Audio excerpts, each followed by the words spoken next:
Hi, my name's Emma Metcalf. I'm 37 years old. I live in Millhouse Green and I am a foster carer now. And I've come to share my story in the hopes that it helps somebody somewhere, because there's too many people struggling on their own out there, and I don't want anyone to ever feel like I felt.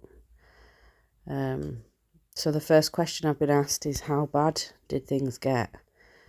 And I think the only way to honestly answer that is to say that it got as bad as it could have done. We went right down into the dark hole, and I, in a total act of selflessness, and it was one of the most selfless decisions I've ever made, I decided that people around me were better off without me, and that I was causing everybody all this pain. Unfortunately for me, I lost my dad, and I was 17 years old. A few years later, I broke my back, and whilst I was recovering, I found out that my fiancé of 7 years was having an affair with my younger sister, who was also my best friend. So you can sort of see how the decline crept up on me, and then all of a sudden hit me like a brick wall. And yeah, it wasn't a fun time for me. It was hard. It was lonely because I didn't feel like anybody understood how I felt. I was also made to feel quite guilty by other people for feeling like that, and that I was almost dragging out this pain and I should just move on. And that was really hard for me to accept, that I almost wasn't allowed to process it, and therefore it did drag it out. It made it last a whole lot longer than it probably needed to. And I think through this process, one of my favourite phrases is, when I becomes we, wellness is achieved. And that was very true for me. When I felt supported by other people and accepted to achieve my wellness, I stopped worrying about some of the things I had done before, and I started to concentrate on who I wanted to be. And one of the biggest things that helped me was when I felt so out of control of my life, and I used to describe it as being in a car, and I was the passenger, and not the driver. And I wanted to be the driver again, but I didn't know how to take that back and how to do it. So one of the first things that I did was, even though I couldn't help myself, which was quite comical, I started helping other people. So I used to, at Christmas, go and volunteer to feed the homeless. I used to make all of the puddings and take them in.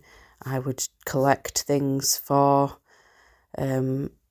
the Huddersfield Methodist Mission for Christmas. So whether it be warm coats, scarves, hats, survival packs for the cold weather, flasks, anything I could, anything that I felt was going to be helpful.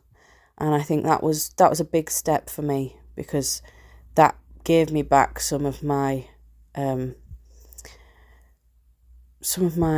confidence, some of my feeling that I had a purpose, because I didn't feel like that anymore. I just felt like I was this drain on everybody. So that was a really important step for me. Obviously, alongside that, I was liaising with the doctors and, trying to access crisis teams, and, I got medication. That was a big step. That took a lot of pressure, and I was always dead against medication. I didn't want to be on it. I thought it was pointless. But actually, when they found one that worked for me, it just took enough pressure off my shoulders for me to be able to breathe, and therefore it put me in a more open position to access the therapy that I desperately needed. I desperately thought it was ridiculous and it was pointless talking to some randomer that I didn't know, and how could they help fix my problems, Nothing can fix your sister running off with your fiance. There's no therapist in the world that can change that, but it's not about changing it. It's about equipping yourself with the coping mechanisms, with the ability to stop yourself from spiralling, the ability to spot your triggers. That was a big one for me. And that's what therapy does. It can't undo whatever awful situation has led to your spiral, but it can help you stop spiraling and start your trajectory in a different direction, which is so important. And being outside, animals, that was the other thing that helped me. I needed to be not confined. I needed there to be no pressure. I needed for people to not ask questions when I didn't want to talk about it. And I think animals give you that escape. They don't expect anything. You don't have to speak. It's just they allow you to just be in that space, in that time. So that was my sort of winning package, if you like. And I would like to extend my support to anybody that feels like they are on that slippery slope, because it's so dangerous and it's so consuming. And when you get into it, and it's often just, you feel it's impossible to get back out of. But it's not impossible.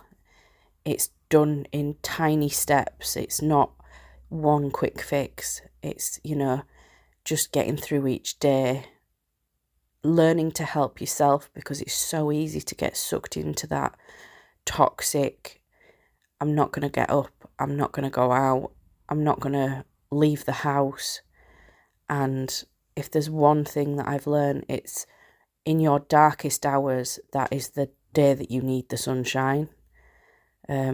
Because even if it's just the sunshine that gets you through that day, if it's just a walk around a local park, if anything outside, be outside. And then you might meet a stranger, you might meet somebody you might have a chat and you feel a little bit better that day. And that's just one more day that you've made it through.